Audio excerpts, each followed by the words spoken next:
Boas tardes, damos comezo ao pleno extraordinario de hoxe, día 4 de xuño de 2026.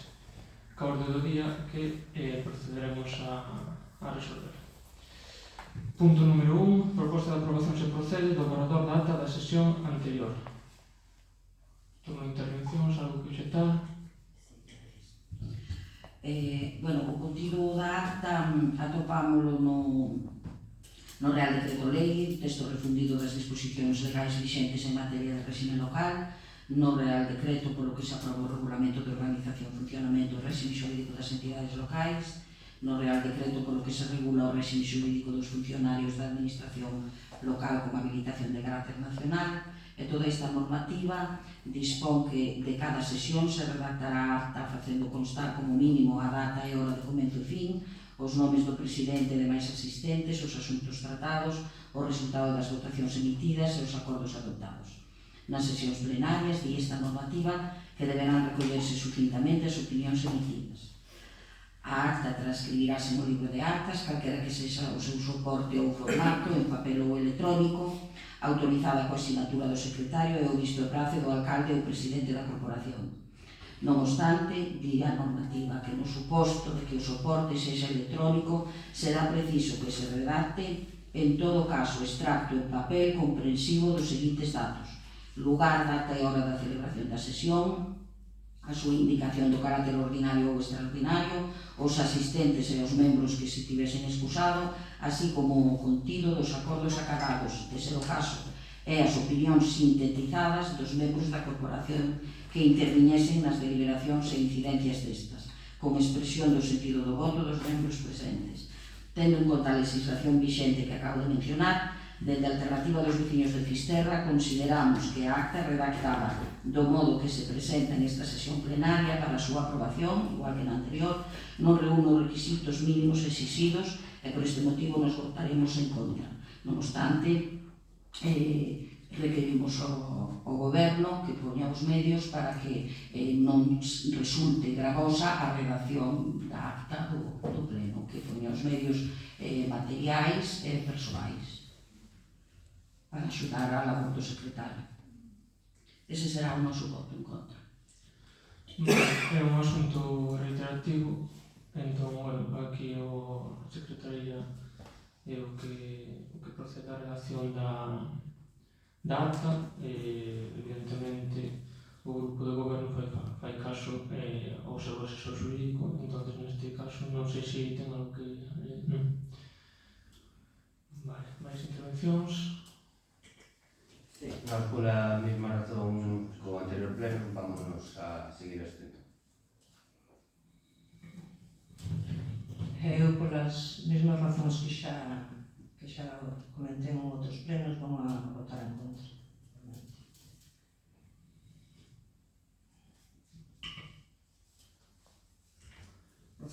Procedemos entón a votar votos a favor, abstencións, en contra, dase por aprobado. Punto número 2. Ditamen sobre proposta de aprobación de modificación de crédito 09/2026 na modalidade de crédito extraordinario 01/2026. Paso a ler a proposta de alcaldía. Tendo en conta o disposto no artigo 177 do Real Decreto Legislativo 2/2004 de 5 de marzo polo que se aproba o texto refundido da Lei Reguladora das Facendas Locais e o artigo 37 do Real Decreto 500/1990 de 20 de abril en relación con a necesidade de levar a cabo gastos extraordinarios dos proxectos e programas da corporación que non poden ser demorados ata o próximo exercicio e para os quais non existe consignación no orzamento vixente ou resulte insuficiente a das correspondentes partidas, así como o informe de intervención do 26 de maio de 2026, esta alcaldía propón ao Pleno 1. Aprobar inicialmente o expediente de modificación de créditos 09/2026 por crédito extraordinario por importe de 10.276,12 euros, co obxecto de proceder á financiación da transferencia Xunta de Galicia para a obra mellora e pavimentación da Praza do Campo. As aplicacións orzamentarias das que afecta a modificación de crédito, así como os medios e recursos que a financian, son os que seguen. incremento proposto de 10.276,12 euros coa finalidade de transferencia Xunta de Galicia para obra mellora de campo e pavimentación da praza. O recurso que esta alcaldía propón para financiar esta modificación é baixa por anulación na aplicación orzamentaria outras inversións, novas infraestructuras, por importe de 10.276,12 euros.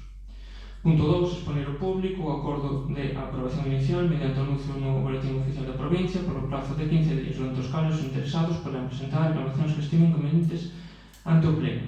Estas reclamacións serán resoltas polo Pleno no prazo dun mes. No caso de que non se presenten reclamacións durante o período de exposición pública, considerarase definitivamente aprobado o citado expediente. Entón, bueno, isto, resumidamente, o que se pretende é liberar crédito para poder facer fronte á aportación do 30% que mediante o Plan Urbe, que é un plan que o Concello solicitou a Xunta de Galicia, a Consellería de Vivenda e Infraestructuras, para poder levar a cabo unha actuación na Praza do Campo, no centro do pobo. É unha actuación que mediante o Plan Urbe ascende a 34.253,72 euros, das cales a Xunta, a través da Consellería de Vivenda e Infraestructuras, aporta o 70%, 23.977,60 euros, e o Concello o 30% restante, 10.276,12 euros. Turno de intervencións. Gracias.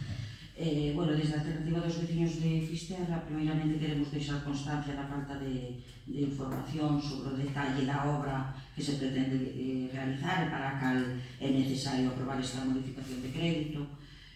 Bueno, non tuveron a xentileza ou a non sei o que ten que ter para informarnos sobre algo que agora estades pedindo e solicitando. A pesar de eso, votaremos a favor para non entorpecer a posible mellora que se lle poda facer na Praza do Campo, pero sí que votamos en falta ese detalle no que se van a emplear os cartos.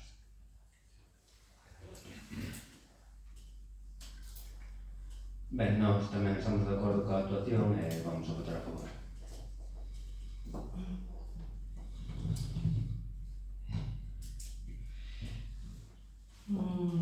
Bueno, aparte do que coincido co que di Aurea, pero quería pedir se nos poden avanzar algo sobre o que se vai a facer, porque a verdade é que o presuposto tampouco non é moi elevado para que se faga moita cousa, entón, máis ou menos, porque o proxecto de momento non hai, porque isto é unha firma de convenio, en principio, pero teredes unha idea, máis ou menos, do que se vai a facer.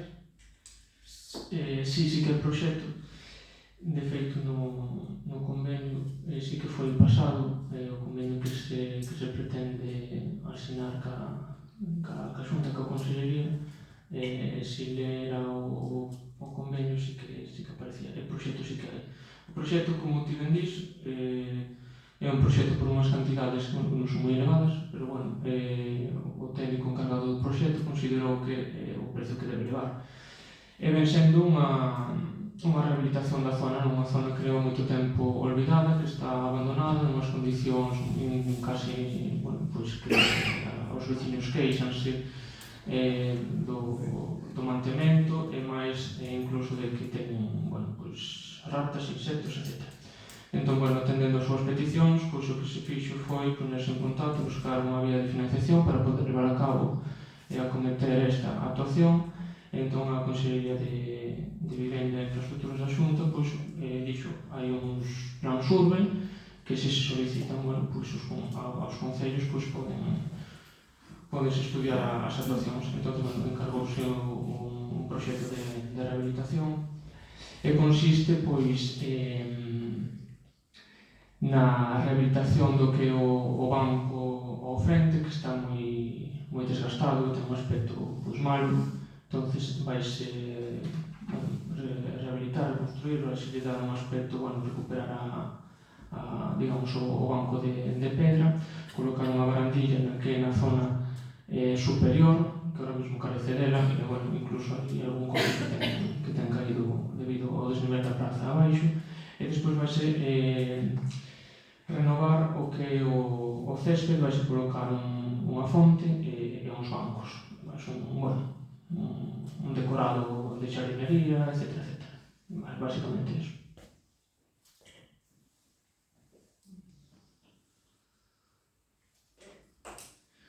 Procedemos entón a votar. Votos a favor. Abstencións. Dase por aprobado este punto 2. Punto 3. Ditame sobre a moción presentada pola concelleira do BNG, Teresa Fernández Martínez, para a cesión de parcelas municipais de solo urbano, urbanizable e edificios que precisan ser rehabilitadas ao Instituto Galego de Vivenda e Solo, co obxectivo de crear vivenda de promoción pública na Costa da Morte.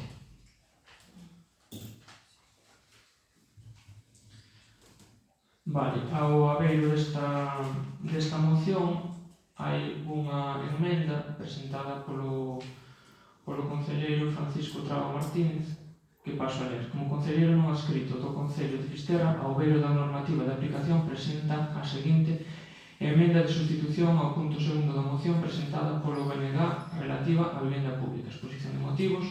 O acceso á vivenda constitúe unha preocupación real para moitas persoas e require a implicación de todas as administracións públicas. Non obstante, antes de adoptar acordos relativos á cesión de parcelas ou edificios municipais a outras administracións, considérase necesario coñecer previamente que bens existen, a súa situación urbanística e a súa viabilidade técnica e xurídica. Por este motivo, proponse a sustitución do punto 2º da moción por unha redacción que permita realizar previamente ese traballo de identificación e análise. Por todo o exposto, propongo sustituir o punto 2º da moción polo seguinte texto: instar ao Goberno Municipal a elaborar un informe no que se identifiquen as parcelas e edificios de titularidade municipal que poidan destinarse no futuro á construción de vivenda pública ou a actuacións de rehabilitación residencial, dando conta ao pleno dos resultados obtivos e das posibles vías de colaboración co Instituto Galego de Vivenda e Solo. E así en Fisterra, a 4 de xunio de 2026, Francisco Martínez Traba, concelleiro non adscrito do Concello de Fisterra. Sí, entón, a concelleira do BNG que presenta a moción, Sí, bueno, se que pode pasar a ler a exposición de motivos, a moción completa. Despois, en todo caso, que, a ver, sí, primeiro vou ler en todo caso. É que se non sabemos de que vai a moción. Claro, home, supoño que na documentación está... Sí, pero bueno, digo de cara a... Sí, xa vamos a pasar a da exposición de motivos. Vamos a ver, o prezo medio da vivenda nova alcanzou o seu máximo histórico en decembro de 2024 en Galiza con 1.882 euros por metro cuadrado, segundo estudos das empresas do sector. En concreto, para a Comunidade Galega, o informe de tasadores apunta que houve un incremento interanual do 3,6% no prezo da vivenda nova en decembro, ata eses 1.882 euros por metro cuadrado, polo que o crecemento foi do 2,3% en termos semestrais. O estudo tamén indica que o esforzo para adquirir unha vivenda de tipo medio oscila entre 7,2 anos de solo íntegro en Galiza, 7,1 de País Vasco, 6,9 de Cantabria, 6,4 de Navarra e 5,1 anos en Asturias. Un comprador debe facer un esforzo económico superior ao recomendado para adquirir unha vivenda en todas as autonomías do norte, salvo en Asturias, que sitúase por encima da media. O pasado ano, o Goberno da Xunta anunciou a aprobación da Estrategia Galega de Solo Residencial, coa que pretenden construir 20.000 vivendas protegidas.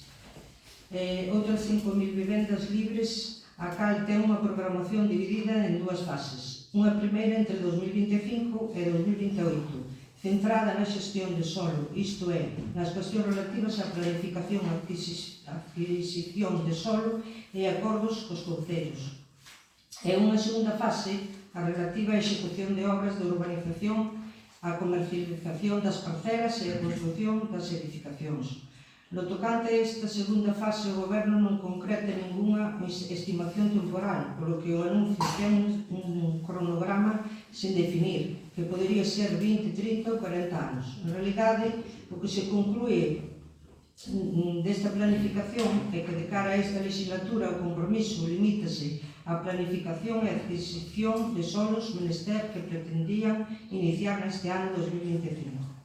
Mais alá destas generalidades, non fica claro se a estrategia vai consistir en que en 2028 a Xunta tería xa adquirido os 3,3 millóns de metros cuadrados de solo que estima precisar para a construción desas 20.000 vivendas e que non sería até despois cando se comecen os traballos para a súa urbanización e construción.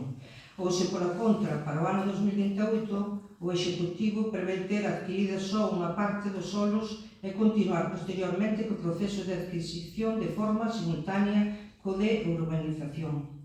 Como se pode observar, este anuncio, polo de pronto, non pasa de ser unha mera declaración de intencións, que ademais empata e se refunde con anuncios que xa viñan de lonxe. En realidade, parte do anunciado non se trata dun novo compromiso, senón que incorpora a ese cómputo xeral todos os solos que xa estaban previstos para desenvolver. En concreto, hai 3.452 vivendas que na maior parte dos casos levan anos pendentes de desenvolvemento sen que nos últimos 15 anos se fixeran avances. Así, durante os últimos anos, a Xunta ven realizando anuncios en cada exercicio orzamentario de investimento e desenvolvemento destes solos, pero a realidade é que aínda está lonxe de cumprirse. Agora, estas 1.600 vivendas volven computarse no anuncio de 20.000 novas vivendas protegidas. Por tanto, podemos concluir que moitas destas vivendas serán vivendas novas cando se realicen, pero non son compromisos novos, senón unha serie de proxectos que a Xunta mantivo paralizados. Outra cuestión importante é a localización destas novas vivendas protegidas que prevé construir o Executivo galego. A Consellería fala de que xa foi elaborado un estudo urbanístico para determinar a ubicación, pero este non é público, nin tampouco facilitaron máis datos desde a Xunta. A única información publicada é que apenas hai unha estimación de distribución territorial desas 20.000 vivendas por áreas urbanas: Coruña, Lugo, Ourense, Pontevedra, Vigo, Santiago, Ferrol e García de Arousa. Para unha maior concreción, remítese a unha primeira etapa de planificación na que se delimitarán os ámbitos de actuación. Para iso, aseguran que se terá en conta dous criterios. Por unha banda, a demanda acreditada a través do Rexistro Único de Demandantes de Vivenda, doutra, os criterios e obxectivos xerais das directrices de ordenación do territorio. A pesar desta inconcreción, podemos xa concluir que a Xunta só contempla aplicar esta estrategia nas áreas urbanas, unha lógica que choca coas propias directrices de ordenación do territorio, nas que di basearse, xa que estas establecen precisamente a importancia que ten na estrutura territorial galega o sistema urbano intermedio que constitúe o segundo escalafón na xerarquía do sistema urbano e que ten grande importancia para as estrategias de integración e fortalecemento territorial. A exclusión destes ámbitos da política de vivenda protegida colisiona co rol que les asina a DOT como localizacións, as directrices de ordenación do territorio como localizacións chave para o equilibrio territorial e a cohesión social para a prevención do despoboamento e como referencias territoriais ao redor das cales a organizar crecementos residenciais e áreas de centralidade. Por esta razón é preciso demandar da Xunta de Galiza a creación de vivenda de promoción pública na nosa comarca para evitar que os mozos e mozas da bisbarra que non atopan vivenda para residir emigren ás cidades onde pretenden construir estes. De aí a importancia de que os concellos da comarca aportemos solo municipal para exixirlle á Xunta de Galiza que construa vivenda aquí con o obxectivo de asentar poboación e impulsar demográficamente as zonas rurais e periféricas, de acordo co mandato de promover a vivenda de promoción pública establecido na Lei Reguladora das Bases do Réxime Local. Nos últimos datos do ano 2024 do Rexistro Único de Demandantes de Galiza do Instituto Galego de Vivenda só figuran 108 solicitantes de vivendas de protección oficial na Costa da Morte, que representan só un 1,6% do total de toda a provincia e o 0,5% de toda Galiza. Na comarca de Fisterra Soneira só existen 30 solicitudes no concello de Cee e unha en Fisterra. Os datos que non se axustan á realidade porque o auxe da vivenda turística impide non só mercar unha vivenda a un precio xusto, senón que impide alugar unha vivenda todo o ano porque os propietarios restringen nos contratos os meses de verán para alugar só aos turistas, aumentando os prezos ata un 300%. Esta situación provoca que as persoas que desexan residir e empadronarse nos concellos a longo prazo, os beneficios que iso conleva nas arcas municipais, teñen verdadeiros problemas para atopar unha vivenda con estas condicións, polo que os poderes públicos en aras do interese público deben adoptar medidas necesarias para remover estes obstáculos e promover a oferta de vivenda de promoción pública.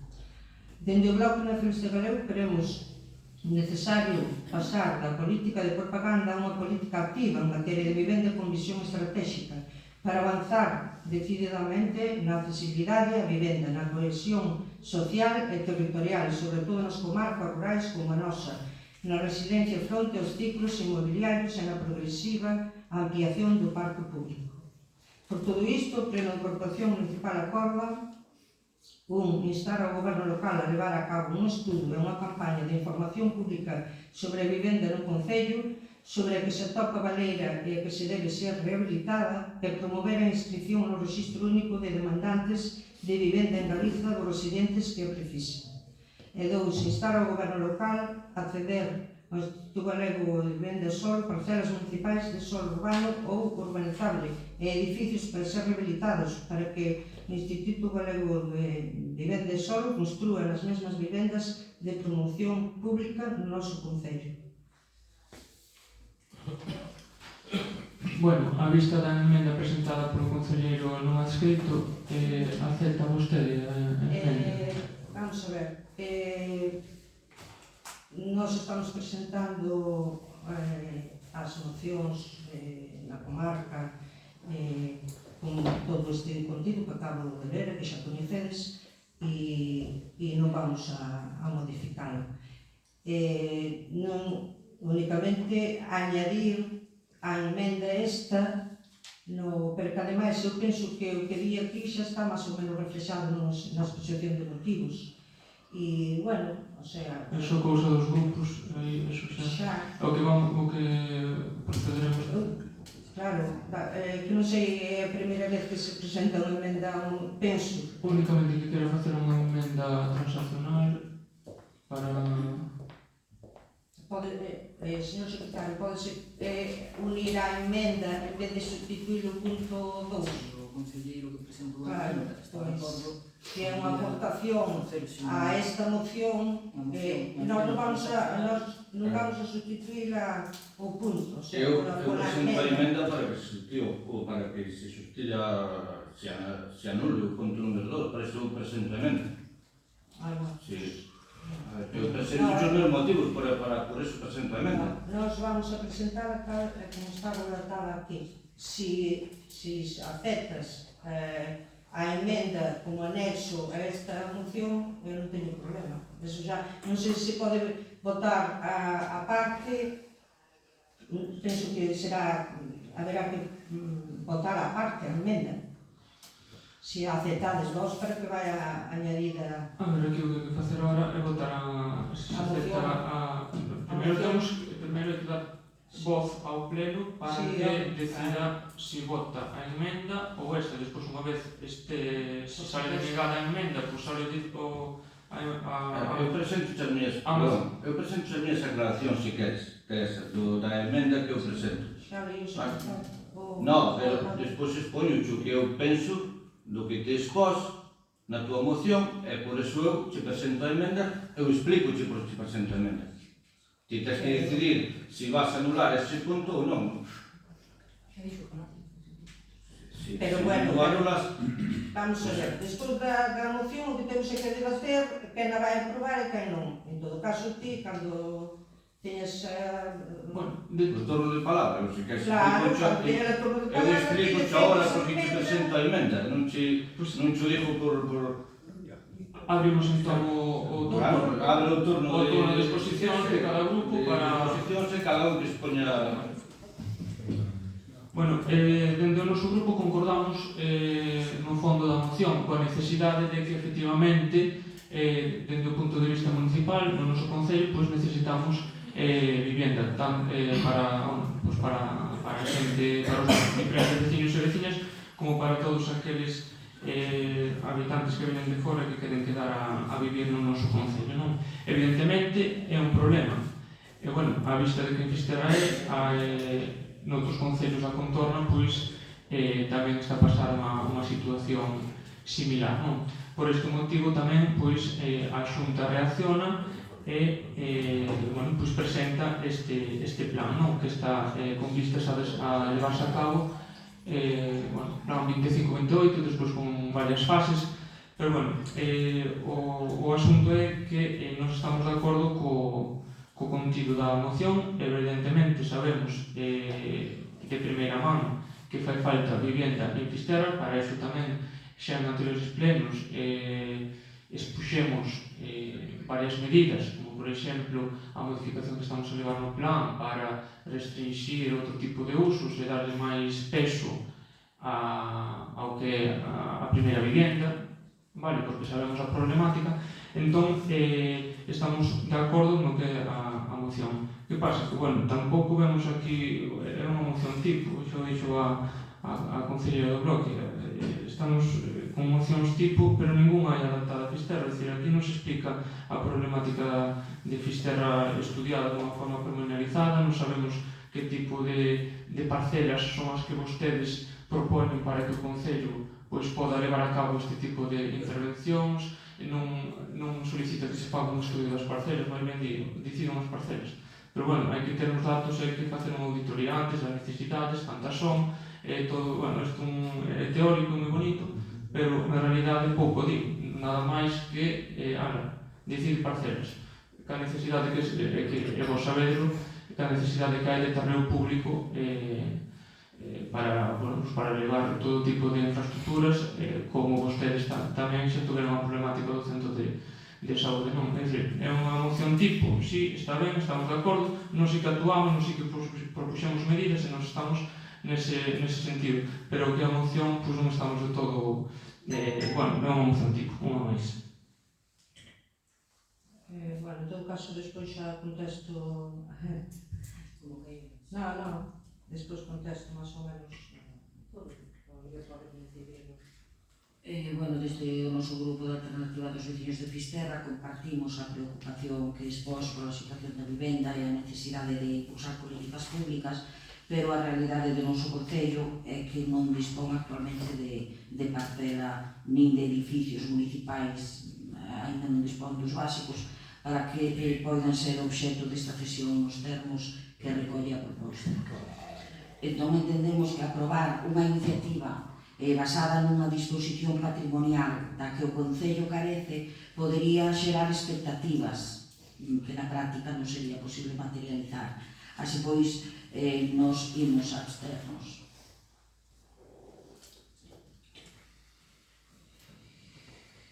Ben, desde o Grupo Socialista estamos de acordo coa primeira resolución, xa que é necesario ter un diagnóstico concreto da situación do noso concello en canto a disponibilidade de vivenda para uso residencial. Unha vez se teña este diagnóstico, sería o momento de ver cales son as medidas que se deberían levar a cabo. Pero tamén é verdade que a estas alturas xa todos deberíamos ter unha visión aproximada de cal é a nosa situación. O problema de Fisterra non é a falta de vivenda, senón o uso que maioritariamente se lle está a dar, entre outras cousas.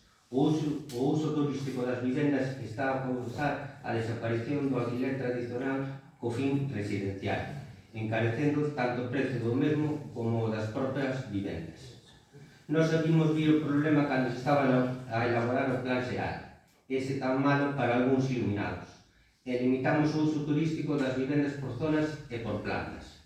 Solamente facendo cumplir a normativa municipal xa se liberaría un número considerable de vivenda para alquiler a prezo asequible e incluso baixaría o prezo da propia vivenda. Temos un plan do casco histórico paralizado demasiado tempo porque levamos sin departamento de urbanismo dende o ano 2023, por razóns que todos sabemos. Coa aprobación do PEPRI teríamos un importante estímulo para a rehabilitación para rehabilitar edificacións no casco histórico, aumentando a oferta de vivenda. Por outra parte, temos unha modificación puntual do plan xeral que deberíamos aproveitar para darlle unha volta ás limitacións do uso turístico. Modificación que tamén leva paralizada outra pila de tempo polas mesmas razóns que o PEPRI. Como se pode ver, temos medidas que xa se poden tomar inmediatamente, pero temos que preguntarnos se o Goberno municipal terá a valentía de tomar estas medidas. Se é así, contará coa nosa axuda, xa que nós estamos aquí polo ben de Fisterra. Por outra banda, todos deberíamos saber que o noso Concello non ten terreos para darlle a Xunta. Pero a Xunta sí que podería axudar a tomar as medidas que plantexamos como incentivos para os propietarios. Ben, despois destes matices, vamos a votar a favor. A ver, mira, desde o noso grupo queremos deixar claro que compartimos a preocupación polo acceso á vivenda. Pensamos que é un problema real, que afecta a moitas persoas e consideramos que todas as administracións deben traballar para buscar solucións. Por iso estamos de acordo co espírito da moción e tamén co seu primeiro acordo. Pero non podemos compartir o segundo acordo, tal e como está redactado. O BNG propón ceder parcelas municipais e edificios ao Instituto Galego da Vivenda e só para promover a vivenda pública. A nosa pregunta é sinxela. Que parcelas? Que edificios? Porque a moción non identifica nin unha soa parcela, nin un solo inmueble municipal. Porque, a ver, non sabemos onde están, non sabemos se están disponibles, non sabemos se reúnen as condicións necesarias para levar a cabo unha actuación destas características. Por eso, ese motivo, presentamos a emenda que presentemos, segundo punto. Se a sacas, pois eu voto a favor, se non a sacas, pois non vou a votar por. Vamos a ver, eu penso que nunha... Queres decir algo de ti? Nunha moción non ten por que reflexarse cales son as parcelas en todo caso, e ademais aquí no primeiro punto xa o di ben claro, instar o Goberno local a levar a cabo un estudo e unha campaña de información pública sobre a vivenda no Concello e sobre a que se atopa a baleira e que se debe de rehabilitar. Que quen ten que facer o estudo será a administración, non o partido ou a organización política que presenta a moción, penso eu. Non, por eso nós non vamos a poner aquí que parcelas hai ou que non, que facemos o noso estudio, terá o que facer o Concello. Desde o meu punto de vista, evidentemente, por iso dixemos que estamos a favor do que é o contido da moción, pero que é unha moción, unha máis, unha tipo, unha das que sois traer, non din nada, din, pero non din. Bueno, porque nós facemos política, non vimos a cantar o sillón. Non, non tampouco, pero vamos a ver. No, claro, é que hai que facer política. Pero rehabilitar que edificios interesa? Que faz? Pois que se Edificas en cima das casas baratas, é que está ben claro aquí. buscas parcelas que non puxestes nunca no peixón, que fixestes aí Pero 8 non anos facendo un peixón e que non deixaste ben ningún para facer nada, non di facedes todo eso? Pero non temos Ou que chegas facer. aquí e faz unha Pero moción? que non fai? Teño que facelo eu, ou teño que facelo o meu partido político. Non, Pero había que tomar Vostede xa tuvo oportunidade de muito antes de ver as cousas como son. Eso Se para aquí e presentar unha De moción. todos os xeitos, nós vamos a presentar tal e como está. Eu sei que o que che din é o que penso, é o que che traslado. Se ti propós cambiar un punto do que é os acordos e non... para votar, senón non a podo votar a favor, non? Se non cambias, non? Vamos a proceder entón a votar por si a emenda sai a favor. Votos a favor de que a emenda sustituya o apartado ese da moción. Votos a favor. A emenda que xa que se chama, sí. Abstencións. En contra. Pois non se admite a emenda e o que se pasa a votar agora é o contido dictaminado na comisión informativa ao respecto da moción presentada pola voceira do Grupo Nacionalista Galego. Pasamos entón a votar. Votos a favor? Abstencións? En contra?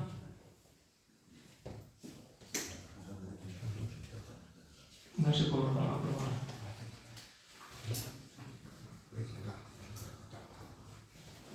punto 4 da orde do día, ditame sobre a moción presentada polo concelleiro do BNG, Teresa Fernández Martínez, para exixir ao Goberno da Xunta de Galiza a gratuidade da autovía AG55.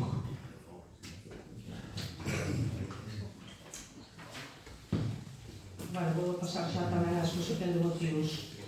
A autoestrada de peaxe Carballo a Coruña, a G55, a primeira íntegramente galega, construíuse en dúas fases a principios dos anos 90. O tramo entre a Coruña e a Laracha inaugurouse o 26 de setembro de 1993 e a segunda fase ata Carballo completouse o 30 de decembro de 1997, que foi cando a inauguraron nun acto sorpresa de noite, acompañados de antidisturbios e un cordón policial impedindo o achegamento dos veciños e veciñas da plataforma pola autovía gratuita, conformada por entidades políticas e sociais diversas da comarca.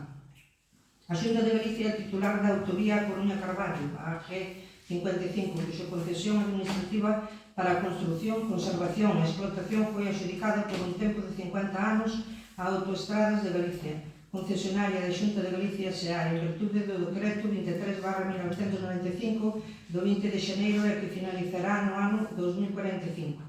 A súa prolongación ata a Costa da Morte aínda hoxe non é unha realidade, pois a comarca leva demasiados anos esperando a que as administracións executen e rematen unha autovía prometida en innumerables ocasións, en cada unha das eleccións que se sucederon dende o ano 2003, data na que se anunciou a súa construción no famoso Plan Galiza, como compensación á comarca pola desastrosa xestión medioambiental dos gobernos na catástrofe do Prestixio. Despois de varias licitacións fallidas no ano 2011, a obra da autovía Carballo-Verdoias de 42 km de longitude fora adxudicada a unha UTE formada por Copasa, Taboada e Ramos e Coxa e CRC, máis un novo revés fixo que a Xunta de Galiza perdonara a concesionaria a execución do último tramo de 15 km entre Baio e Verdoias, un 35% do traxecto, a cambio de aforrar o 17% do custo total do contrato, polo que foi un mal negocio para os intereses da comarca. Dende 2016, a Xunta paga a concesionaria un canon de 23 millóns de euros anuais que se incrementan progresivamente ata completar un gasto total de 630 millóns entre a inauguración da autovía e o fin da concesión no ano 2038. A consecuencia foi que a Costa da Morte quedou sen autovía no tramo Baio-Verdoias e por enriba agora o reconverten nun corredor cunha soa vía por sentido. E seguimos sen termos rematada a conexión da autovía ata C e ao Porto de Brens, tal e como estaba planificado no Plan MOVE, Plan de Mobilidade e Ordenación Viaria Estratégica do 2009-2015, aprobado pola propia Xunta no ano 2010. No Consello da Xunta de Galiza, celebrado o 10 de outubro de 2024, aprobouse o rescate da concesión de 4 autoestradas no noso país a través dun investimento de 297 millóns de euros, a do Salnés, a da Barbanza, a Ourense, Celanova e a Santiago León, eliminando así as peaxes en sombra que se viñan pagando anualmente. Dicía daquela o presidente da Xunta e do PP de Galiza, o señor Rueda, sobre a operación que permitirá un aforro de máis de 30 millóns de euros ao ano para as arcas públicas galegas. Sin embargo, non houve sorte para nós. As concesións na AG55 non se rescataron, non entraron nos planes de aforro do goberno galego do Partido Popular. Os veciños e veciñas da Costa da Morte seguimos a costear unha infraestructura estratégica con un réxime de concesión que a Xunta se resiste a rescatar. Seguimos pagando peaxes por usar unha autovía fundamental para a comunicación da comarca coa cidade da Coruña e dos polígonos industriais, co porto exterior de Punta Langosteira. No noso caso, non rescata a concesión, porque a Xunta nada ten que aforrar as arcas públicas, porque somos nós os que pagamos directamente o seu custe, sostendo un negocio que chega a ser moi rendible para a empresa e que o que lle quedan 19 anos máis de ganancias. As tarifas soben cada ano co beneplácito da Xunta e xa son 2,60 euros o que vale ir hoxe de Carballo a Coruña, 1,35 e o de Caiosaco a Carballo e 1,30 de Arteixo a Laracha, ou 0,85 de Laracha a Carballo. A Xunta de Galiza presume de aplicar bonificacións nas peaxes, mas non son suficientes para compensar a débida histórica que teñen coas nosas comarcas, pola falla de investimentos para desenvolver tanto a economía como o noso benestar durante décadas e por seguir a tratarnos sempre de últimos para todo, en termos comparativos. A todo isto hai que sumarlle que este tramo Carballo-Coruña nos seus 32 km conta con 51 curvas, algunha delas moi perigosas e con bo palmarés de accidentes. Esta autovía está repleta de rebacheos, tramos en mal estado de conservación e penducia de puntos onde se concentran balsas de auga os días que chove e que provocan aquaplaning, perdendo os vehículos a adherencia e o control do mesmo. Temos unha autovía que aos ollos de calquera usuario non reúnen as condicións mínimas de conservación e seguridade, aló menos os días xuviosos de inverno, polo que xa só por isto o último non debera cobrarse unha peaxe. A Costa da Morte de Bergantiños non pode permanecer inmóveis e mirar para outro lado como se nada ocorrese, e a menos cando se trata dunha infraestructura fundamental e vital para o desenvolvemento económico, para as comunicacións e para o transporte de viaxeiros e mercadorías, necesaria tanto para conectar os parques empresariais co porto exterior e a cidade e así facelos máis atractivos e competitivos, como para facer máis seguras as estradas e nos desplazamentos particulares da veciñanza. Levamos 30 anos de abuso pagando unha peaxe que nunca debera poñerse porque prometeran que sería gratuita. Levamos 30 anos de aldraxe sufragando unha obra que necesitábamos, merecíamos e reclamamos, pero que non fan pagar directamente a nós. Por todo o exposto, os concelleiros e concelleiras que conforman o pleno desta corporación acordan un único punto de mandar á Xunta de Galiza a eliminación das peaxes e a instauración da gratuidade plena na autovía AG55. Bueno, nada, está todo moi ben reflexado, polo tanto non vou añadir nada máis, é o único punto, hai que votalo, se queredes, e nada máis. Vale, nós estamos de acordo coa eliminación desta peaxe. O Grupo Municipal da Alternativa dos Veciños de Fisterra votará favorablemente a esta moción por considerar que a reivindicación da gratuidade desta vía responde a unha demanda histórica e xusta da veciñanza da Costa da Morte e do conxunto da comarca. Compartimos a preocupación e todo o exposto na moción detallada respecto ao agravio comparativo que supón que esta infraestructura continue sendo de peaxe mentras noutras vías de titularidade autonómica se adoptan medidas de rescate ou eliminación de custos para as persoas usuarias. A AG55 constitúe unha vía estratégica para nós por responsabilidade institucional e en defensa dos intereses da veciñanza votaremos a favor desta moción e consideramos necesario respaldar esta iniciativa e reclamar un trato máis xusto para o noso territorio, polo que apoiamos totalmente, non temos nada que decir, ningún detalle en contra. Vale. Nos, ao tratarse dunha demanda histórica e que xa se reclamou aquí varias veces en varias legislaturas, tropezando mocións, vamos a votar o de sempre. Creemos que é xusto, vamos a votar a favor. O noso grupo vai votar a favor tamén desta moción. A eliminación das peaxes da AG55 é unha reivindicación histórica que leva anos sendo defendida por diferentes concellos, colectivos e forzas políticas. Non estamos ante unha demanda nova nin puntual, senón ante unha petición ampliamente compartida por boa parte da cidadanía e das institucións do territorio. Estamos a falar dunha vía fundamental para a mobilidade da comarca, para os desplazamentos por motivos laborais, educativos, sanitarios e persoais. Trátase dunha infraestructura esencial para miles de persoas que a utilizan a diario e que continúan asumindo un custo económico por empregar unha vía estratégica para as comunicacións e o desenvolvemento do territorio. Por iso consideramos razoable e justificado demandar á Xunta de Galicia, unha vez máis, a eliminación das peaxes e a implantación da gratuidade da plena da AG55. Trátase dunha reivindicación que leva décadas sobre a mesa e que sigue contando un amplo respaldo social e institucional. Por lo tanto, como se dixen, vamos a votar a favor. Pasamos entón a votar a moción. Votos a favor. Unanimidade, queda aprobada. Pasamos a actividade de control. Punto 5 e 6 se foron postos en coñecemento. Queredes intervirse?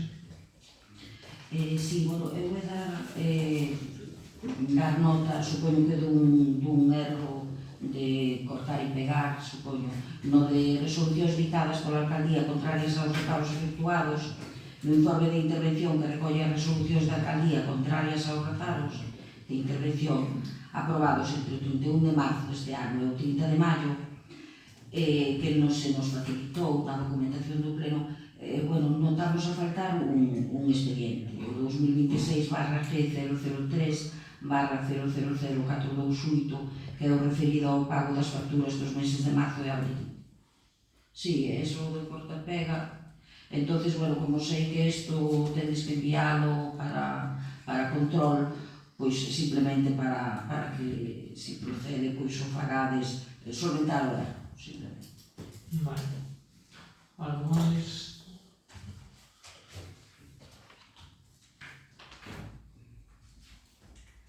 Pasamos entón ao punto 7 de robos e preguntas. Gracias. Bueno, comezo coa pregunta. No programa extraordinario que a Deputación da Coruña sacou este ano para a actuación de investimento e conservación na rede viaria municipal, o seu goberno decidiu dedicar o importe que lle corresponde a Fisterra ao cambio da sinalética do Concello, que está ben porque fai falta. Pero, entretanto, temos as pistas por todos os núcleos de poboación cheas de baches que van a máis cada semana. Os invernos son complicados aquí para as vías, eso sabémoslo todos os que pasamos polo goberno, pero ao dedicar toda esta partida á sinalética, teñen vostedes algún plan para o arranxo das pistas? Si, as pistas, bueno, todo o que se mete no post de obras e servicios, pues venen sendo arranxo de pistas, non? Temos varias obras pendentes, xa quedaron do ano 2022, 23, 24, 25, algunhas están previstas e outras pendentes de levar a cabo, non? De realizar as actuacións. Por outro lado, preferimos neste caso usar estes 73.000 euros para procurar que eran. Por certo, a Diputación da Coruña esta é, digamos, unha subvención que dá aos concellos que non temos viales de titularidade de Diputación, que eles non teñen no noso concello, digamos, non? A Capela Carnota e o Concello de Fisterra, que somos os que menos fondos nos dan para invertir. Feita esta apreciación, decidimos meter na renovación da señalización porque está totalmente deteriorada. Creo recordar que a última renovación de viais máis ou menos profunda e a fondo que se fixo foi no ano 2008, José, non? Máis ou menos. É dicir, vai tocando, están todas feitas un desastre, tanto os diferentes núcleos de población como as do centro, como as indicativas. Entonces é algo que consideramos que hai que arranxar e que ten unha necesidade pois grande. Xa, pero bueno, xa coñezo o POS, pero o POS son obras grandes que é unha rehabilitación integral da vía que vai aí. Eu refiro-me a esas fechantas que hai e que, bueno, que fan daño nos coches e na circulación, se teñen algún plan para pasar al menos o grande e que non se fagan máis grandes. O plan rápido, sin ser de... Sí, o plan de bacheo, sí. Sí. De feito, temos... A última compra que se fixo foron 4 sacos, estamos esperando a que se incorpore o personal este do... xa sabe, do papel e do APROL que se incorporarán agora ao longo deste mes para facer ese tipo de arranxos. A Xunta de Galicia publicou recentemente o listado das 118 praias con bandeira azul deste ano. Entre estas praias non se atopa ninguna de Fisterra. Sí, xa sei que o esperabades. Estando de alcaldesa, vostede lamentou que debido á deixadez do Executivo que o presidía, Fisterra non gozara deste galardón en ningún dos areais do Concello, ca implicación negativa que tamén xera no turismo, etc., dixera vostede. A pregunta é cal é o motivo polo que este ano Fisterra, con vostede como alcalde, non acabase a bandeira azul para ningún dos areais do concello. Foi consecuencia da deixadeza que vostede me acusaba a mí? E que consecuencias negativas cree isto que pode ter para o noso concello? Ou agora non as vai ter? Sí, mira, claro, porque cando fan preguntas, cando se pregunta por algo e se intenta facer un daño político, primeiro hai que documentarse e saber o porqué, non? Eu vou citar, vou ler, vale, non... Mira, está en castelano. El municipio que quiere convertirse en candidato a una bandera azul ha de solicitar una visita para la inspección de su playa en verano y así optar al galardón que se le otorgará en mayo del año siguiente, por lo que la bandera azul siempre hace referencia a las condiciones de la playa en el verano anterior. Con esto que Xa, pero o verano, usted entrou aquí galopamente no verano, porque o 18 de agosto é verano. Sí, para todo o mundo, menos para usted que tiene que ser inverno. Non se poñen os dous, se me deixa facer a apreciación. Claro. Entón, claro, a ver, cando se intenta, en certo modo, utilizar a política como arma de engano, caen sen renuncios, non? Ou, polo menos, documentarse antes de facer apreciacións. Nós sí vamos a solicitar agora en xuño para que o goberno próximo que salga das eleccións do 27, si o comité evaluador de que outorga as bandeiras azuis así o considera, por os méritos que hai un reglamento bastante largo, pois pode ter unha playa ou dúas con bandeira azul. Nós non tivemos esa ocasión porque vostede non fixo ninguna xestión durante o verano anterior para poder ter a bandeira azul o ano seguinte. Entón, esa é a contestación á súa pregunta. Nada. Para non ser unha lástima que pues non poder conseguir, porque sí que ten un impacto negativo, evidentemente. A min ver como outros concellos da contorna sí que o teñen, porque sí tiñan gobernos que verdadeiramente sabían do funcionamento e traballaban para isto, pois aquí encontramos con esta situación. Pero o goberno que veña, sexa quen sexa, vai ter por lo menos a oportunidade e vamos deixar isto visto. Bueno, volvo a repetirle que o verano fui a medias entre vostedes e nós. En julio nos puxestes a moción, presentaste a moción e en agosto atracastedes. Entonces, no verán tamén estuvestes, pode sacar... En xun. Ora, polo menos... Si, non vos non te nada. Pero non te preocupes que a primeira cousa, cando fixemos a moción, era, despois do desastre que había aquí, era xa preparar o gran seguinte pensar na bandeira azul. Ah, claro, sí. Somos vos que non tantos. Sí. Demóstrenlo logo. Que hasta ahora están demostrando os cachatez, que entraron e siguen con ele. Ese é o seguinte. Continuo con a terceira pregunta. Sabe cando a empresa que fai o mantemento do camión Xacobeo vai vir polo Concello de Fisterra, xa que diferentes veciños nos trasladaron a preocupación pola maleza que xa estaba invadindo o camión? Si, a primeira chamada fixera o 15 ou 25 de abril, non recordo ben cando foi.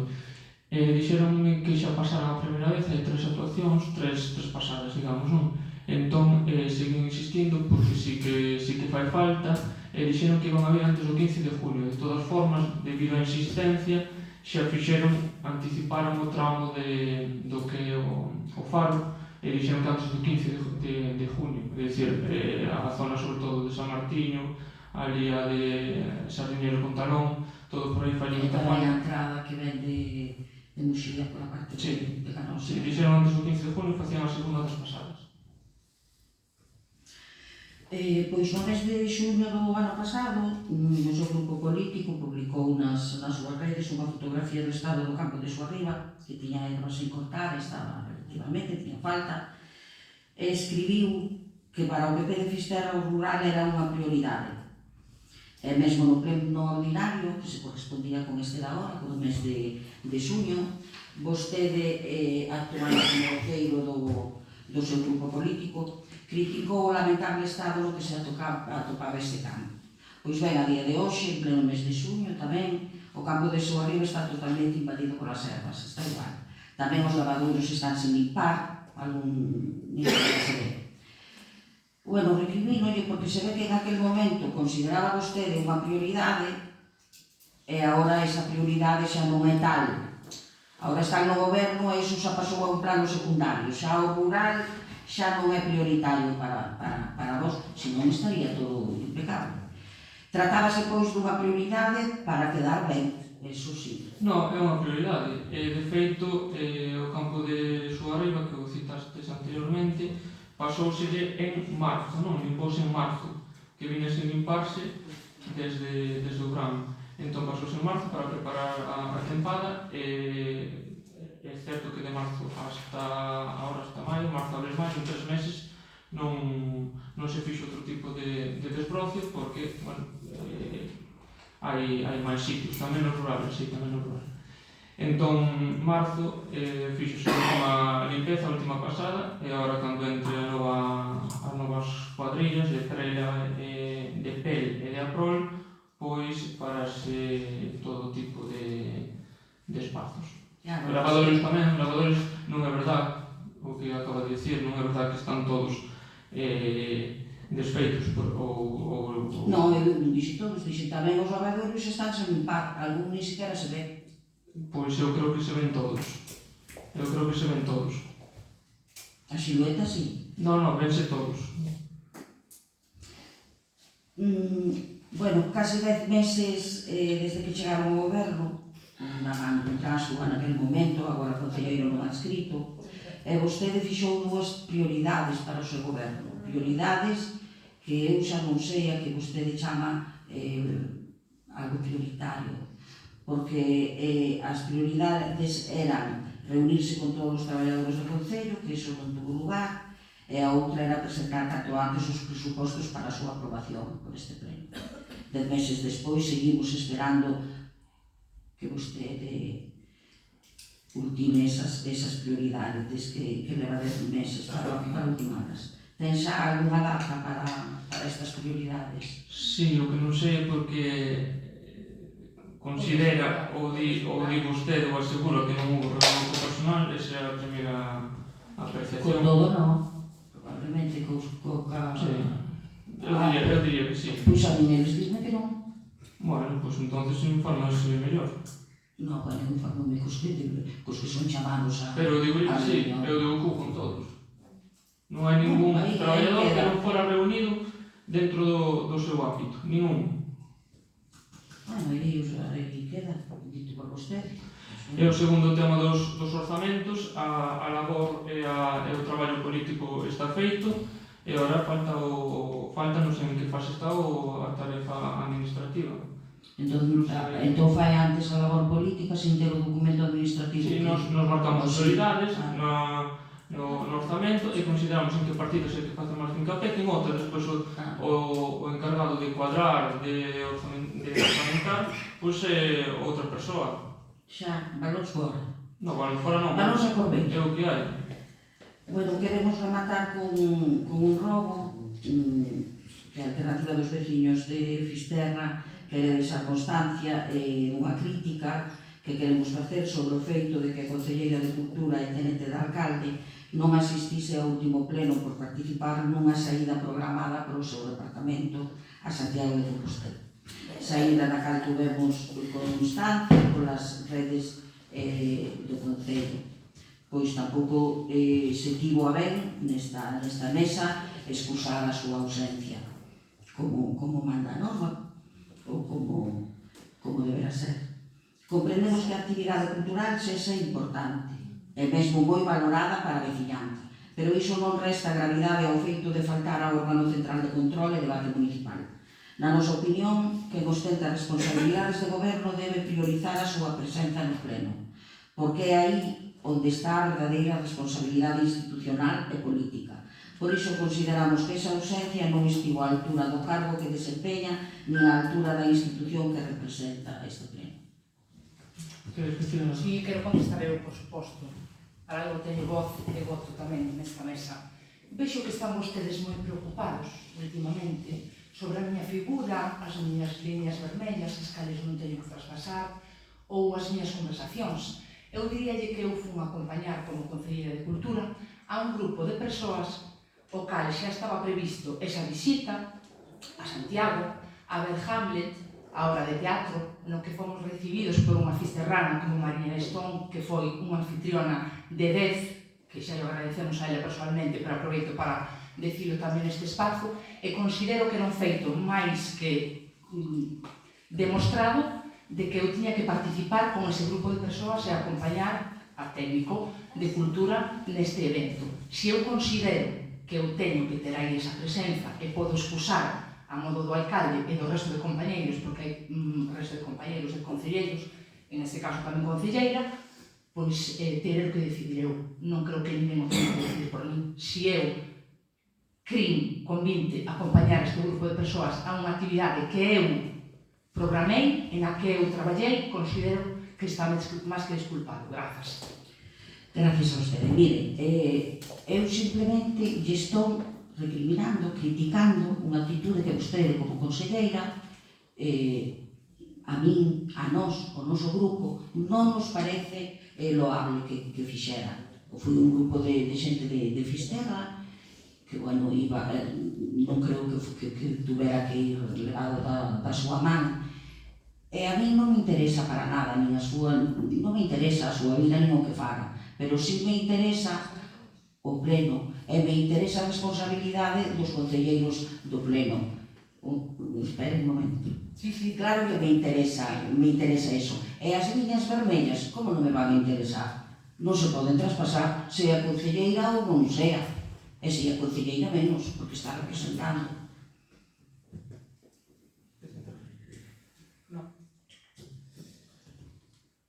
Final, non? Sí, remate. Gracias. Como está aquí. Vale, teño aquí algunhas cuestións. Un dos decretos de alcaldía en referencia á contratación do arquitecto. Se non me equivoco, poñía a primeira excepción do contrato 31/8/2026. É correcto? Sí. E a partir desa fecha, que vai a pasar? Non, hai un tema máis técnico-administrativo. Aí hai un... Podes explicar, Marcos, o tema este da edade de jubilación, 67, 68, que é un plazo, ten que facer unha solicitude no mes de maio, que xa fixo, para poder seguir máis alá dos 67, non? Unha prórroga, entonces estamos con asesoría jurídica a ver que nos comenta ao respecto de que con esta documentación que presentou en maio pois poida alongar máis alá da edade de jubilación dos 67 dos forzos 66 anos e 10 meses. Se se pode facer que se vai a prorrogar o contrato? Hasta o máximo vai se volver a licitar? hasta o máximo de 9 meses, non? E despois, seguindo co procedimento para listaxe, tiras outra vez do candil. O sea, pode se prorrogar? Estamos mirando a ver se pode prorrogar máis alá do 31 de agosto. Ao técnico actual, digamos.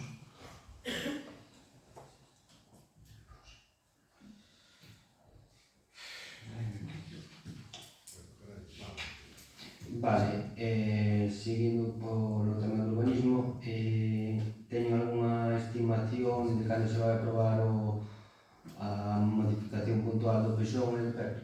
Está o técnico con ele, a modificación do peixón, dixo que xa tiña esta semana, sobre todo con a implantación esta da corrección dos usos en Alcalde Fernández e máis en Sardiña e Cartera. Vale, que fechas manejades? Que fechas manejades para unha posible aprobación? Si eu quería incluso traer un extraordinario antes do vindeiro día 6 de agosto, que creo que é o seguinte ordinario. Vale. Pero gustaríame tamén antes reunir cos diferentes grupos, porque creo que é algo máis estrutural que queda aí, non é algo tan político como si máis técnico, e abrir a participación. Vale, outra cuestión, estes días nas redes sociales podemos ver como se van a celebrar o Vistares Pérez o 26, 27 e 28 deste mes de junio. Contan co apoio do Concello? O tema do Fister Experience é un tema no que estamos ainda agora, bueno, aí, digamos.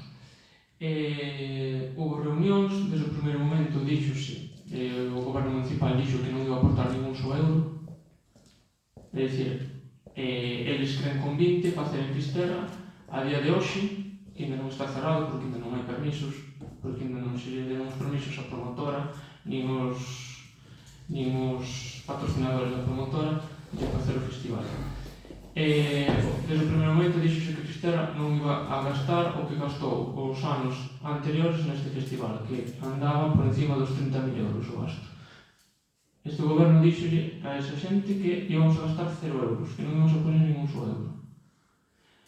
Eles, a día de hoxe, non teñen os permisos concedidos. Se están promocionando, ese cousa deles habrá que preguntarle a eles. A día de hoxe non hai absolutamente nada, prácticamente. Nin permisos, nin financiación por parte nosa. Vale. E por último, un robo. O acceso da zona sur de Rosto ten bastante follagas, o sea, que é o tramo de Zahorra, robo que se repara un pouco. Sí, hai unha das varias visitas que fixeron os de demarcación de costas, querían a medias estudiar o tema para facer esa actuación, pero dixeron que non se facían cargo deso. Isto foi 2 semanas ou algo así, entón, a ver como podemos afrontar. Nada.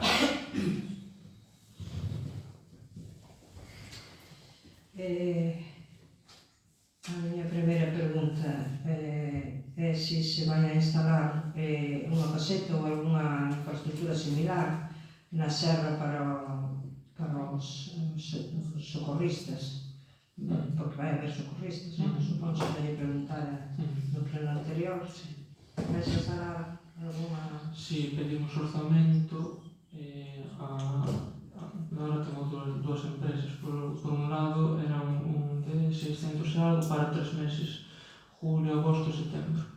O sea, estamos pedindo os orzamentos para alcanzar máis económica e poder, bueno, que os socorristas ao longo da temporada estival forman aí a súa actividade. Despois, se vai a facer algunha actuación ou arranxo na rúa Foliada, na Chora, porque está, bueno, xa o dixo Aurea tamén, de outras vías, pero aquele é un tramo pequeno e está desfeito. Si, é un tramo Ou é que ten medo que como a súa familia está ali a mellor se o arranxan e o ten. tampouco pasamos o blues, ves? Coincide todo. No, eso...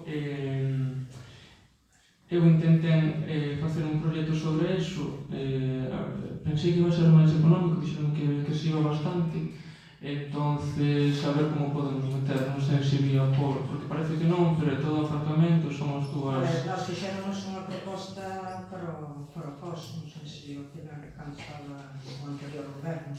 Pero sí, parece ser que é unha obra máis económica do que non, pero... Pero non sei se ao final Vamos a intentar recoller por porque aí, o sea, non é solamente bacheado, penso que aí... Sí. Pero bueno, tamén incluso os muros que delimita o paseo... Pero antes de facerlo tamén se pode baixar, porque... Sí, claro, o sea, non hai que esperar sempre a facelo... Non, aí pode ser arranxar, pero sí que recollemos a petición ou a pregunta, como quería chamar, para intentar estudiar de cara a meterlo no POS. Bueno, a pregunta que fixo xa o portavoz do PSOE iba máis ou menos na mesma línea sobre o de Fisterra Experience, pero bueno, eu iba máis preguntando a localización precisamente pola Rúa da Foliada, que é onde se solía facer o concerto principal, pero bueno, xa contestou entón si solamente a día de hoxe non hai ningún tipo de permiso municipal acerca dos terreos disponibles para realizar este festival. Non hai nada, solamente hai o da produtora por parte hai un anuncio da produtora sin o consentimento do Concello. Nos, xa o que en todo caso dixemos é que non íbamos a aportar nin o sueldo. O aparcamento que está ali ao lado do Lara, famoso aparcamento. É para preguntar cal é a situación actual, que se saben por fin quenes son os propietarios, porque recordo que vostede pensáronse de preguntar aos anteriores gobernos sobre este tema, non? Entón, bueno, pues, quería saber O apartamento da Lara non, da Lareira. O da Lareira. Da Lareira. Da Lareira. Dos propietarios, É o aparcamento que hai, por tanto, tampouco... sí, son 2 terreos, son, polo que me dixeron, son 2 propietarios da zona de Ourense. É propiedade privada. É privada.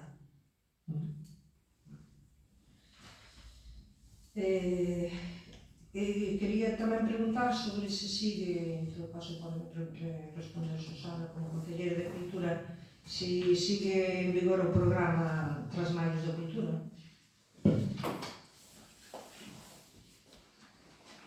Pois ese programa en concreto, Teresa, do que me falas, non, en concreto ese non. No tema da cultura, pois estamos traballando en un programa ahora de cara ao verano que consideramos que é bastante amplio, que amplía a oferta de, bueno, pois de gobernos anteriores, pero que podemos asegurar, gostaríamos pasarvos unha copia, pero hoxe non é posible, porque hai algunhas actividades que por parte das produtoras de distinta xente que levan estes eventos non les poden confirmar as datas para poder volver pasar, pero bueno, colgarase en vindeiros días, pois, bueno, podemos asegurar que todos os fins de semana imos a ter algún tipo de actuación para todos os públicos, ben ser infantil, familiar ou adulto, que van a consistir en teatro, música, cine na rúa, peque disco, etc. Tamén vamos a levar a cabo algúns eventos tamén na zona de Sardiñeiro, que creemos que tamén é importante, aínda que non vamos tanto como nos gustaría, non nos olvidamos de Sardiñeiro, e sabemos que tamén é importante, reclama a nosa presencia ali, e bueno, pues eso un pouco que xe podo adiantar.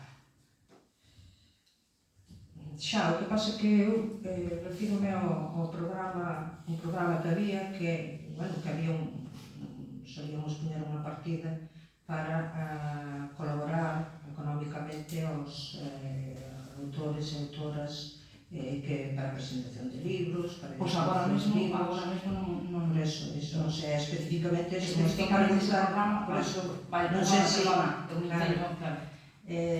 ese non está en vigor. Ahora mismo non. Bueno, vamos agora Creo, Teresa, que o respecto a Samas de Fisterranía, no autólogo aquí de Fistarón, creo que fui dentro dese proxecto, non? o último, Sí, ese xa, bueno, estaba xa case había un acordo claro No, o Samas da Fisterranía. e o das almas de Fisterranía Ese foi nese proxecto. o sea, que ese libro tédelo comprastedes unha cantidad, levástedelos aos colexios, ese é o verdadeiro programa Trasmallos da Cultura, por eso se preguntaba se estaba, porque como despois houve máis presentacións de outros libros, bueno, o último foi xa marcado por a Xunta, as limosnas que están e agora, pois, a pregunta do millón é en que estado se atopa a tramitación ante o rexistro da propiedade dos terreos municipais de San Roque, onde Menegá propuxo que se construa un novo centro de saúde.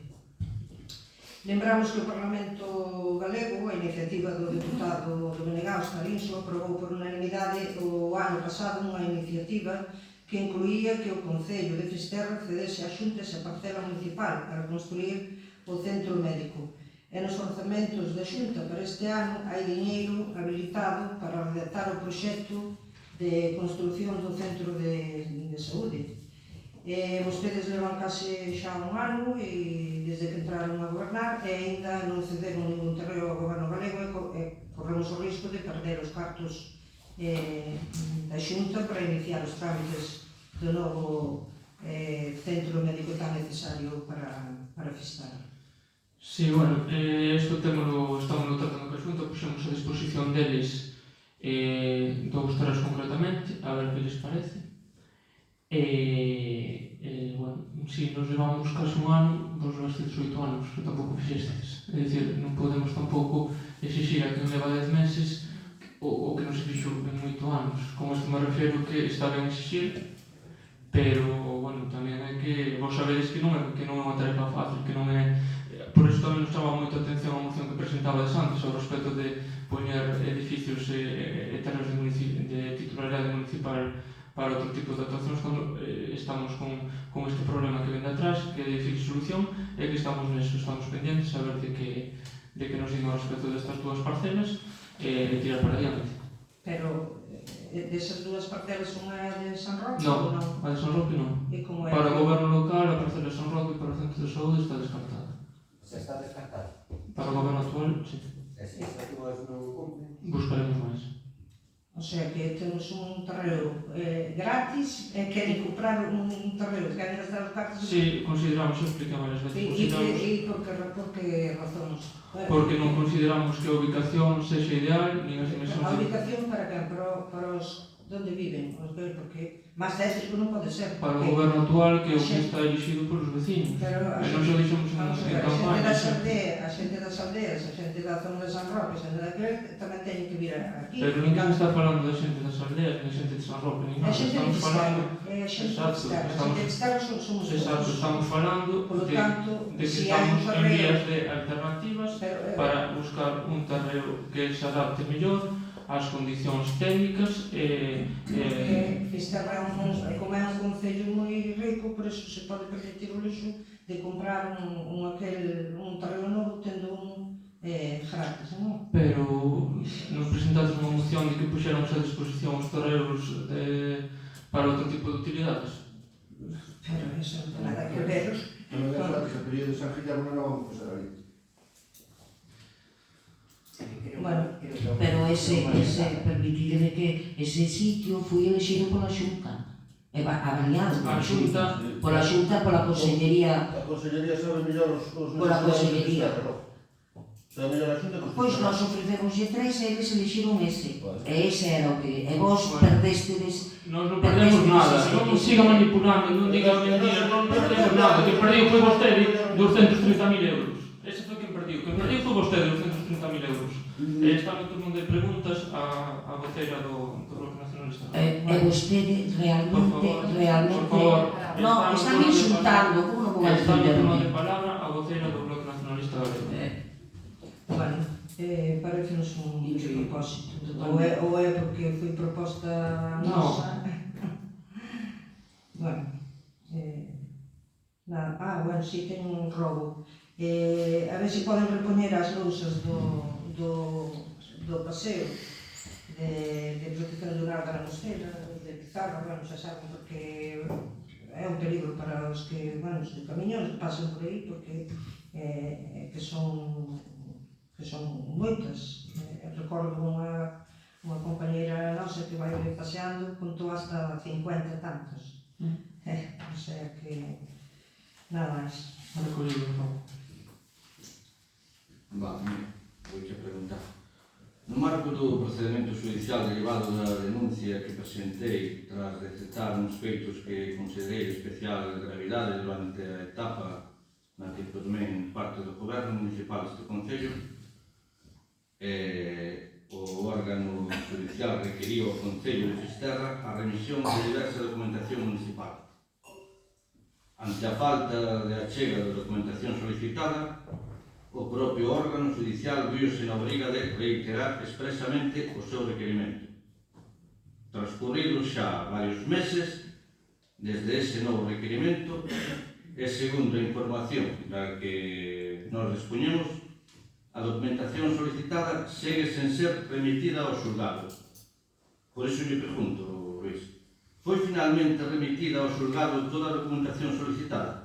En caso contrario, pode explicar o señor alcalde porque o Concello segue sen dar cumprimento ao requerimento efectuado polo órgano judicial e de non terse remitido a documentación requerida, é consciente o señor alcalde das consecuencias que pode ter para o Concello de Fisterra non atender en tempo e forma os requerimentos efectuados por un órgano judicial? Antes de que nos responda, señor alcalde, pídolle que non se escude na labor do secretario interventor como xa ten feito outras ocasións, eu estou formulando esta pregunta á alcaldía e ao goberno municipal polo que considero que vostede é quen debe dar as explicacións oportunas. Se entende que en algunha cuestión concreta debe ser aclarada polo secretario interventor, que está presente aí, neste pleno, non teño inconveniente ningún en que lle dé a palabra para que responda directamente. Que pasa con isto? Esos tipos estamos levando un montón de horas de traballo administrativo de cousas de outros ámbitos que non nos gustaría facer e que se ve colapsado. Por eso, mesmo ese requerimento do que falas é que non foi atendido, pero hai moita parte da documentación, o sea, case a gran parte date conta que hai que unha a unha, todas e cada unha das facturas Ti dos daste ámbitos. cuenta do que te estou preguntando, non do que te estou dicindo, daste de cuenta do que... Non, se non pode explicarme, eu... No, explícate. Deixame acabar. Sí. O que están dicindo é que hai que recopilar todas e cada unha das facturas 2015 hasta o 2019. 26, hasta o 2026, o que pasa que unhas están digitalizadas e outras non. Hai que seleccionarlas, escanearlas todas, que a cantidad hai miles de facturas. Aparte deso, todos os expedientes. Eso estamos trabando un montón de traballo administrativo. Ainda así, ao juzgado sí que se solicitou que nos concedan máis tempo. Non, solicitou que se vía non oficial, unha aclaración, que necesitaba máis tempo para recopilar esa documentación. Como foi non oficial, a forma foi por mail, un email. Sabes. Pero estáse traballando a tope neso. De feito, hoxe hubo 3 persoas desde as 10 da mañá hasta as 2 da tarde con eso. Única e Se non específicamente. procedes a cumprir o que te dio o xulgado, Sí, sabes vai. que te pode mandar a Guardia Civil aquí, ao Vai. Ayuntamiento? No, vai. Es que che manden a Guardia Civil Vai. en un momento dado, Debe que chega aquí, que paraliza o Concello, porque ti non lle mandas, porque non, xa miraremos, xa, a ver que pasa. Están seguidos Dentro con dos eso. meses, dentro dos meses. Está a xente do Concello seguido traballando neso. De verdade, porque non é... De feito, ten que ser así, non pode ser... Non pode ser de outra forma. A Sueca pide documentación e, bueno, xa mira, a ver cando podo, a ver se o secretario non está, ou vai de vacacións, ou se non podo, mañá non estou, e pasado é que me tocaba agora... De todas formas, os que máis saben e andan con esos, dime que para a semana que xa están. Aquí... E ti? Bueno, vou seguir preguntando, porque teño unhas cuantas preguntas. Con data 3 de maio de 2016 presentei un escrito dirixido á alcaldía solicitando a comprobación dun requisito esencial de acceso ao emprego público por parte da persoa finalmente seleccionada como arquitecto interino en relación ca súa idade, a idade máxima de jubilación que lle resultase aplicable e a súa carreira de cotización. O obxectivo dese escrito non era outro que garantir a legalidade e a corrección do procedimento. Transcurrido xa prácticamente un mes desde a súa presentación, este concelleiro non recibiu resposta ninguna. Supoño que te recibirías o escrito que eu te mandei. Non? Non recibistes? Recibimos. Non sei. Por todo iso, vou te preguntar. Podes explicar, señor alcalde, por que non se deu resposta ao escrito presentado o pasado 3 de maio? Por que non me contestaste? Houve unha actuación que foi a contratación dun técnico de maneira totalmente legal, senón non estaría aí darse por contestado. Pero a mí me contestaste. No, eu a ti pides unha explicación, mando-te un escrito para que me digas algo, e ti dices, bueno, pues xa... E ti consideras que se nós que o técnico non estaría aí se fora unha práctica ilegal? Pero a mí o que me dixas ti... A ver, Luis, eu son un concelleiro, son membro da corporación deste concello. Eu a ti mando-te un escrito, e ti, como membro, e o presidente deste concello, tens que me mandar unha resposta ao que eu te pido. Por que non me mandas? Pois porque ás veces... Por qué? Porque eu teño que darme por sabido, ou qué? Non, porque ás veces tampouco se chega a todo. O personal é o que é.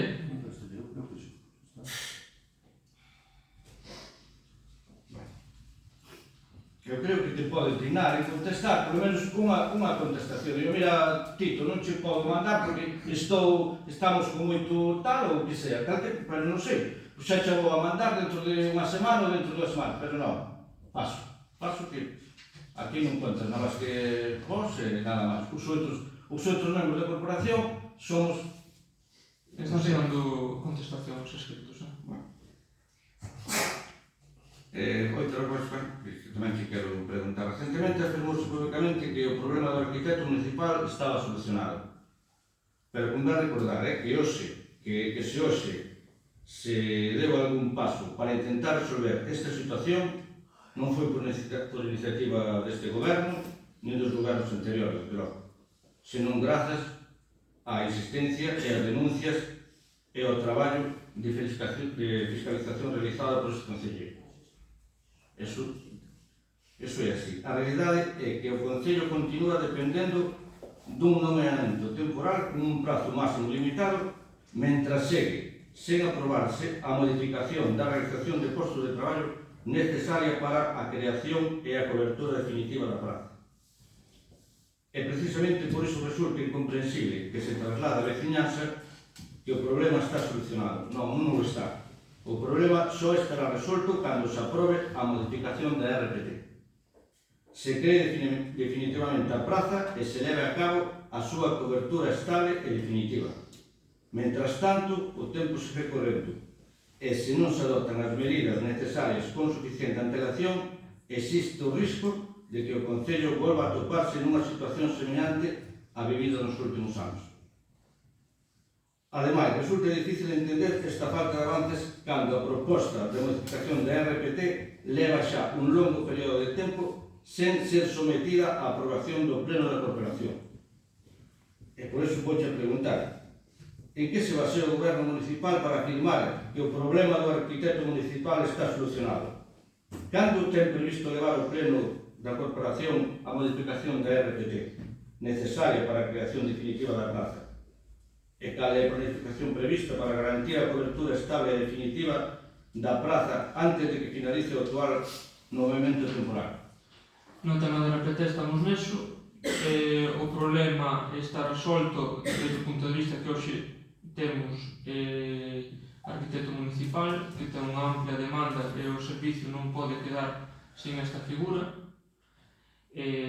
Bueno, estamos traballando no Departamento de Urbanismo que leva anos atascado precisamente por moitas veces por trabas tamén que... Pero sabe que despois, cando se termine o plazo cando se terminen os 9 meses, vas a ter o mesmo problema se entrega a RPT a pleno. Para eso estamos traballando na RPT. Pois traen a pleno, Luís. Pero a orden do día elabora. Non me preocupado con as facturas, só. Bueno, está preocupado por as facturas. Estamos Está moi preocupado por as facturas. Preocupado, non preocupado. Preocupado non está máis rápido.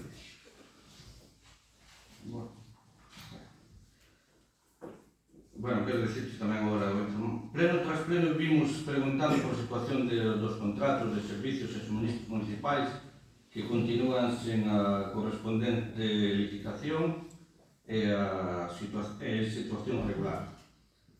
A resposta do goberno sempre é a mesma, que se está traballando nisto, pero pasan os meses e a realidade é que a situación continúa prácticamente igual. O máis preocupante é que, lonxe de corrixir esta situación, o seu goberno parece seguir exactamente o mesmo camiño que os gobernos anteriores, mantendo sen regularizar cuestións que deberían estar resoltas desde hai moito tempo. Por iso volvo a preguntar, que contratos e servicios foron efectivamente regularizados desde a súa chegada á alcaldía? Que pregos foron elaborados e que licitacións se van a iniciar nos vindeiros meses? E, sobre todo, cal é a data prevista para que o Concello deixe definitivamente atrás esta situación e regularice a totalidade dos seus contratos de servicios e suministros?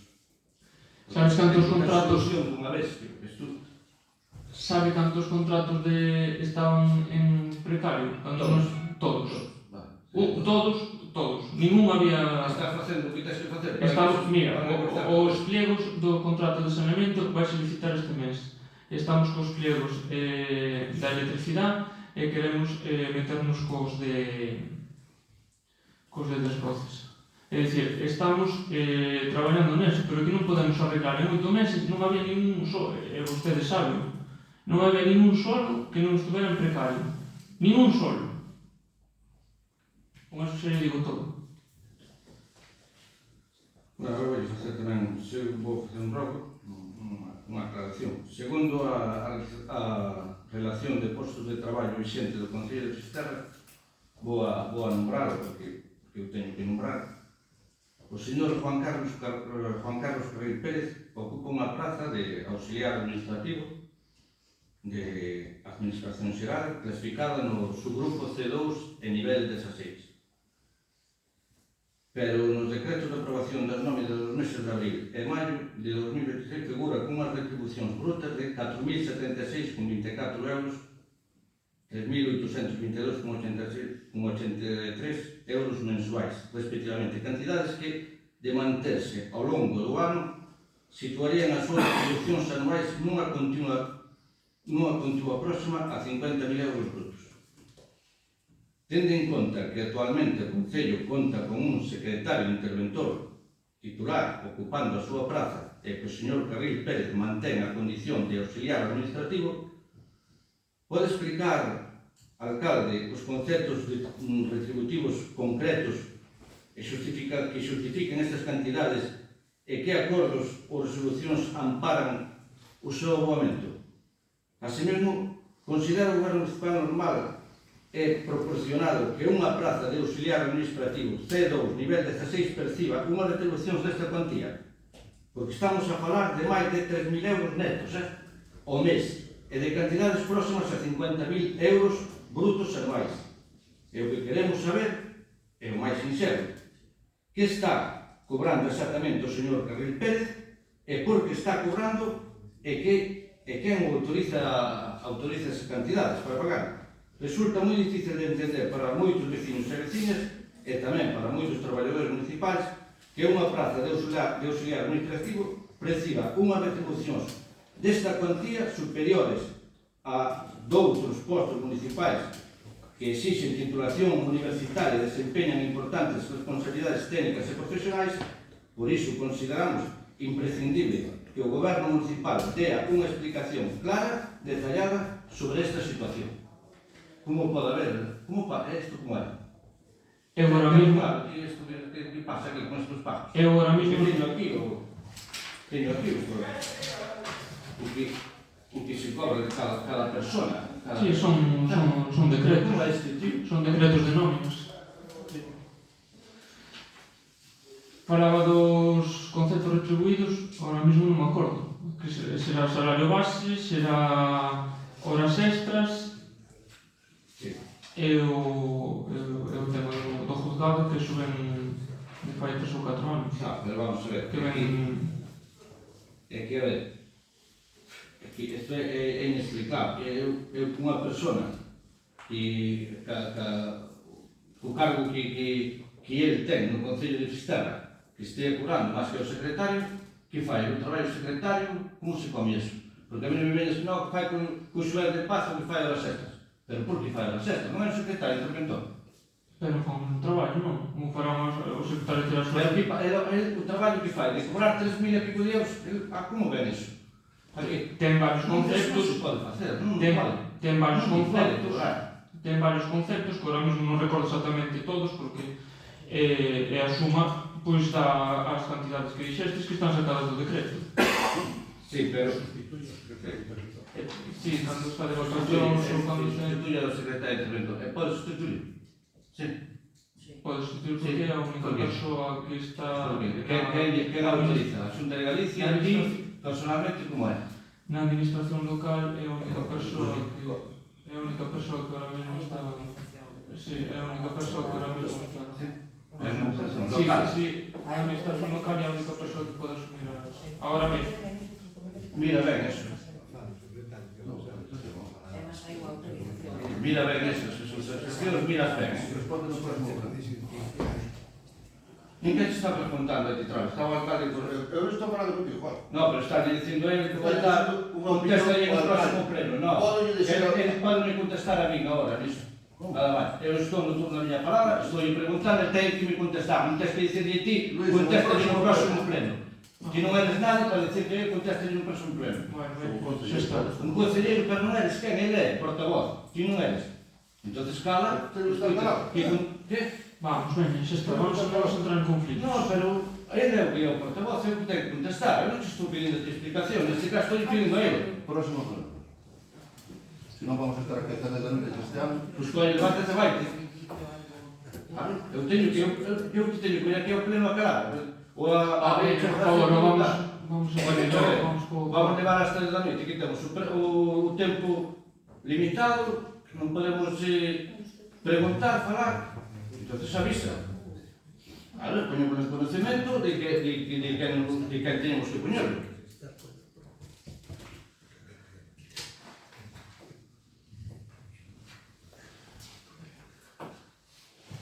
Esas mocións, se cada un pode decir o que queira, e despois os outros temos o tempo, non, acaba que temos que marchar. Neste tamén quería facer, mira, a resolución emitida, quero deixar tamén facer esta aclaración sobre a resolución emitida por APLU, puxo fin a denuncia promovida desde o propio Concello de Fisterra contra mí, contra este concelleiro, sen que a mesma dese lugar a ninguna medida de reposición da legalidade urbanística nin actuación alguna sobre o núcleo principal das edificacións denunciadas. Compre lembrar que non estamos ante unha denuncia presentada por un particular, por un veciño, estamos ante unha actuación impulsada desde o propio Concello pola ex-alcaldesa de Fisterra, utilizando recursos públicos, medios municipais e a estrutura administrativa desta institución. Ademais, aquela actuación foi acompañada dunha evidente exposición pública e mediática, mediante a súa difusión aos medios de comunicación poucos días antes dunha moción de censura, incorporando referencias ás miñas propiedades privadas e tratando de construir un relato político contra a miña persoa. Compre lembrar tamén que este concelleiro non tivo coñecemento de existencia desta denuncia a través dunha comunicación oficial do Concello, senón pola súa difusión pública nos medios de comunicación. E foi precisamente este concelleiro quen de maneira voluntaria e sen ter recibido ningún requerimento formal se puxo en contacto coa propia APLU para poñerse a súa inteira disposición, facilitar o acceso ás súas propiedades e permitir a realización de cantas inspeccións e comprobacións consideradas oportunas. É dicir, lonxe de ocultar nada ou poñer impedimentos, fun eu mesmo quen promoveu e felicitou a actividade e a actuación inspectora para que se comprobase absolutamente todo o que se estimase necesario. O tempo e os feitos demostraron o que moitos xa sabíamos, que aquel intento de sinlamento público rematou sen o resultado que pretendía a señora alcaldesa, facer e creer a ciudadanía. Por iso, e con independencia de quen ocupase a alcaldía agora, a institución utilizada para promover aquela actuación segue sendo a mesma. O Concello de Fisterra foi o que propuxo esa.